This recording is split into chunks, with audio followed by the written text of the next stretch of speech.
Most CapCut tutorials overwhelm beginners immediately.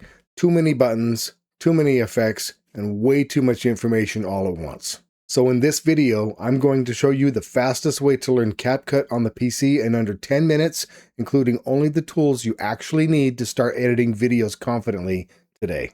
We'll go ahead and get started. I'm going to move myself down to here. Ooh, there I go.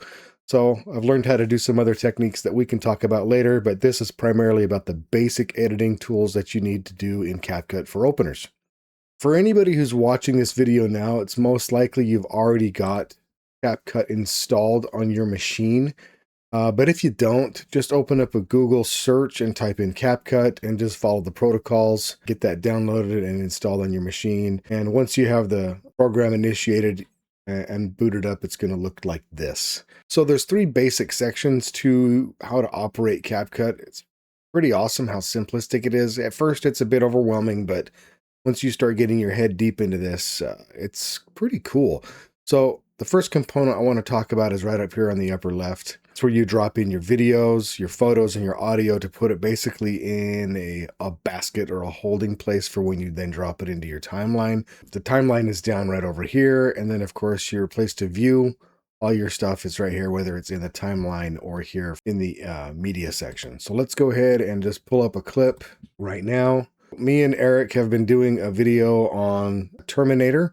Basically, we printed a 3D printed Terminator bust and have built it. So we're working on a video right now that explains all that we did there. And most likely the link to this video, it should be finished by the time I finish this video. So you can check out that video if you like. But essentially, here you go. So you can scrub a video just by moving your timeline through here, which is so cool to give you an idea of what you're looking at. In order to edit it, you got to bring it down here into the timeline. And then from here, you can start to scrub, various parts to it to see what you want to edit it out. Your costume, it is terrifying, but not in the right way. So here you can see, here's a picture of me doing some voiceover of my best Terminator, and maybe I wanted to make a cut right here. There's a nice little tool right there that's the split tool, or it's a Control B. And right there, you've cut that right there. But in order to narrow down what you want to cut out, you can come over here and really use this right over here to zoom in and to zoom out. And then you can highlight either clip like that. So let's say, for instance, we want to get rid of this part of me. I require a candy corn and a Snickers bar. Give them to me now. Say I want to get rid of that, you could just back that right out like that, and it's just going to go ahead and do that. So one other thing that's pretty cool about this is if you have two clips like this in the timeline and you want to move one around the other, you can certainly switch them around quite easily. And in this case, I've got that snap feature on, which makes them snap, or you can make it where the snap feature isn't on, or the magnetic snap there, so it's going to hang. Or you can turn it on and it snaps it there. So that's a pretty cool feature just to learn about that little button right there. Okay, the next thing I want to cover is how to put text on top of your video. It's pretty straightforward, and as you can see, I pulled up a cool ominous picture of the Terminator here staring at us with his creepy eyes.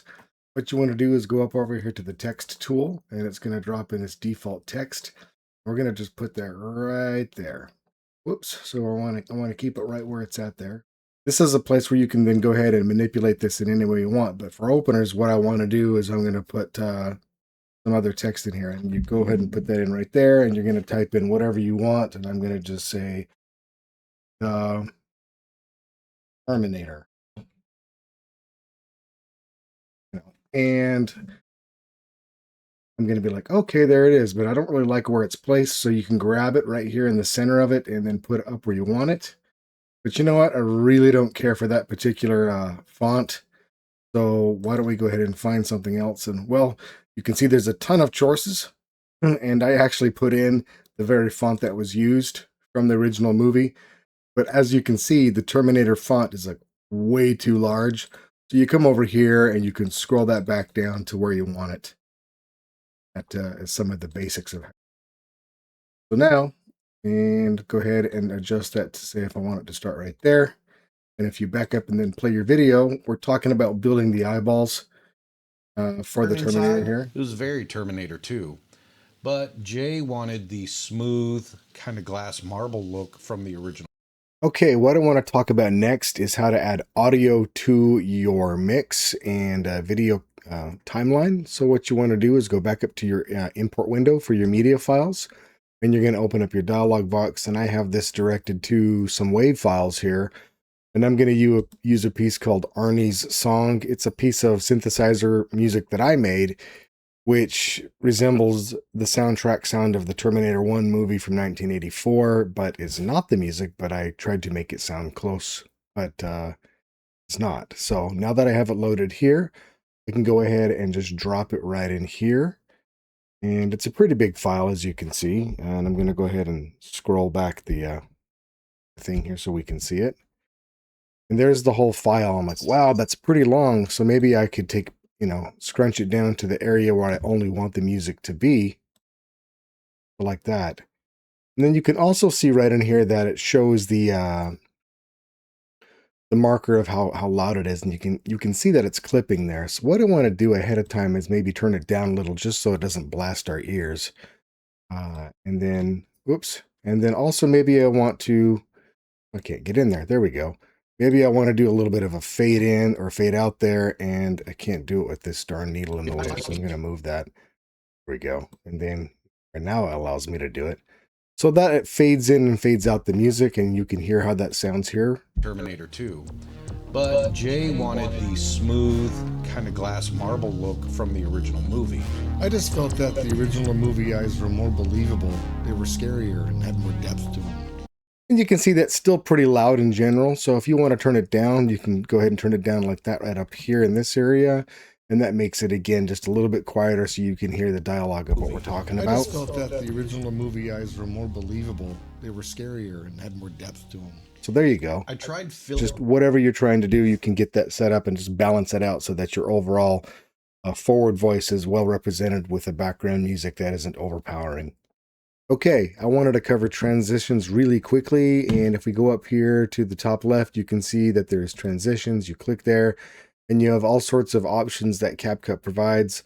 Some are behind their paywall, some are free. And just for the sake of example of how you apply them, like here's this one with this minion. You would take it right here and drop it in between those two tracks. And I have a strong contrast between two clips here so you can see how it works.